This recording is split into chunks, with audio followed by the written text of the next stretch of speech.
राजस्थान के मुख्यमंत्री अशोक गहलोत ने खुलासा किया है कि उनकी सरकार को गिराने की जब कोशिशें तेज हुईं तो उस साजिश में बीजेपी नेता वसुंधरा राजे और पूर्व केंद्रीय मंत्री कैलाश मेघवाल ने हिस्सा नहीं लिया और उन्होंने मेरी सरकार गिराने में मदद करने से इनकार कर दिया। गहलोत ने कहा कि ये एक नैतिक कदम है और ऐसी ही नैतिकता उन्होंने भी दिखाई थी जब राजस्थान के पूर्व मुख्यमंत्री भैरव सिंह शेखावत की सरकार को गिराने में उनकी मदद मांगी गई थी। गहलोत ने कहा कि मैं तब प्रदेश कांग्रेस अध्यक्ष था और बीमार मुख्यमंत्री भैरव सिंह शेखावत का अमेरिका में इलाज चल रहा था। गहलोत के मुताबिक उन्होंने उस अनैतिक काम का साथ देने से इनकार कर दिया और मेरी सरकार के दौरान वैसी ही मिसाल वसुंधरा राजे और कैलाश मेघवाल ने पेश की। पाकिस्तान और चाइना का एजेंट हो गई, मारने की धमकी दे दो खड़गे साहब के परिवार को। जब भैरव शेखावत थे मुख्यमंत्री, उस वक्त जो है उनकी पार्टी के लोग सरकार गिरा रहे थे।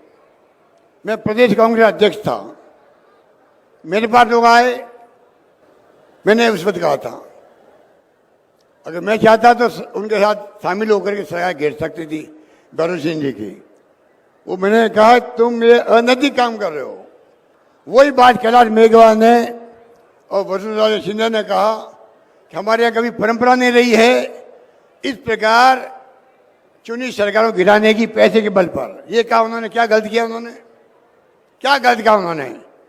और शोभा रानी ने उनकी बात सुनी, वसुंधरा जी की और कैलाश मेघवाल की। इनके अंतरात्मा ने कहा कि मुझे भी ऐसे लोगों को साथ नहीं देना चाहिए।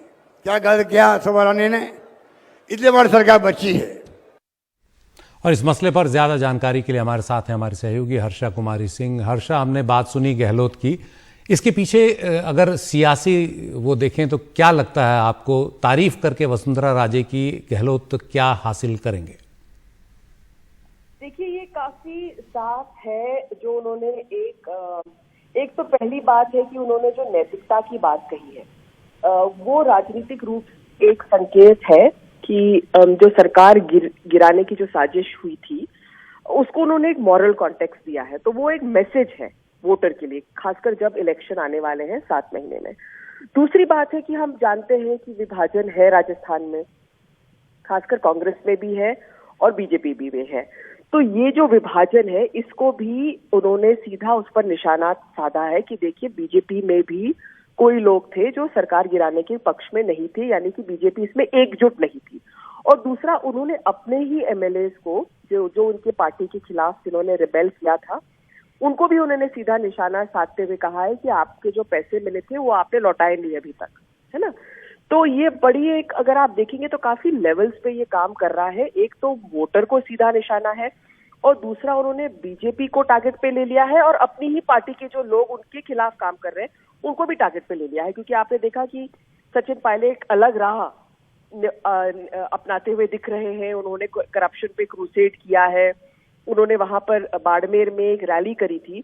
तो अगर आप करप्शन की बात कर रहे हैं तो यहाँ भी उन्होंने सीधा जो पायलट कैंप है उस पर निशाना लगा दिया है कि जो पैसे यहाँ पर सरकार को दिए थे सरकार गिराने के लिए वो लौटाए नहीं गए हैं। तो इशारों ही इशारों में उन्होंने सारी बात कह दी है।